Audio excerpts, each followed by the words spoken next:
So let's look at 5 lessons to learn from the game of Monopoly. Just like my elder said, if you pick up one end of a stick, you also pick up the other. So when you understand the basic principles of Monopoly, you will be able to practice real estate and become successful at it in real life. Because Monopoly is just a real life game. So number one is focus on cash flow. The goal of Monopoly is to become the last player standing with as many properties as possible, so that you can charge rent from whoever lands on your property. So now this tells us the importance of generating cash flow. With cash flow comes wealth.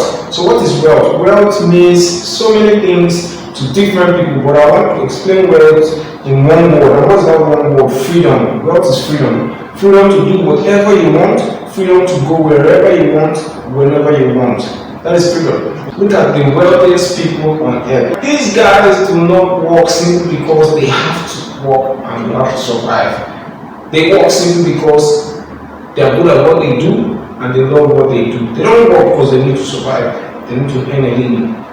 Okay. This is simply because they have established a solid fund, a solid base of cash flow. They can decide to stop working if they like and they'll still survive. So this is what cash flow can bring to you: wealth, freedom.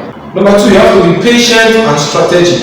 To win a monopoly is not a grab, do or that affair. Okay, no people call police the win case. You know now. So the fact that you are the first to buy a property does not mean you win the game. It does not guarantee anything. So you need to know when to buy a property.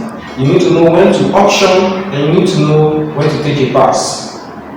Strategy and patience will make you become the last person standing at the end of the game. So with strategy, you have to understand when your competitors are low on funds. When they are low on funds, when they are low on capital, you urge them to buy. Let them use their own capital to buy. Okay, when you have the opportunity to purchase a property, instead of buying it, go for auction it and taunts them to buy with that remaining capital that they have. When they have run out of capital, you now have a solid base to buy as many properties at a much discounted rate. You can, instead of buying a property with $300, you can buy up to 5 properties. In fact, you can even buy a property of $300 with $1, simply because your opponent doesn't have any money to buy a property. So you can auction at $1 and you buy that property worth $3,000. The next lesson is this: don't put all your eggs in one basket. It is easy for you to say, I have an investment property at Banana Island or at Eko Atlantic. That is the most expensive piece of real estate location in Lagos. Fine, but is that enough? You don't want to test the rivers with both feet. What you want to do is you want to spread your investment, grow from an investment into a portfolio. The game of Monopoly will teach you this. You invest in Banana Island, you also invest in Badagry. You invest in Badagry, you invest in Ibeju, you invest in Ibeju. All sectors, all areas, and all sectors. Monopoly will teach you the importance of investing in transportation, you invest in warehousing, you invest in solid real estate, because every sector, talk about aviation, talk about health, talk about you name it, every sector depend on real estate to survive. So that is one area the game of Monopoly will teach you to identify. Diversification. The next point is this: take advantage of opportunities.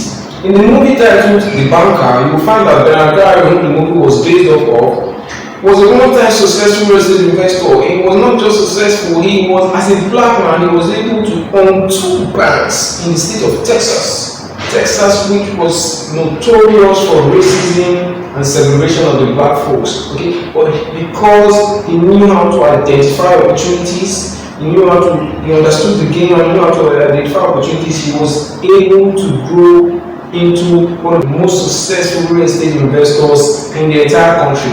People like the vice president at that time came visiting him. The next point is make offers.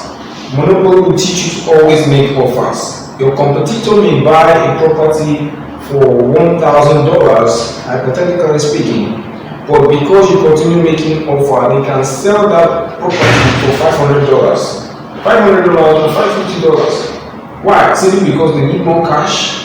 they need to get out of jail, or simply because they just need more liquidity, they need more funds in their account. So when you make more offers, you get to buy more properties at a discounted rate.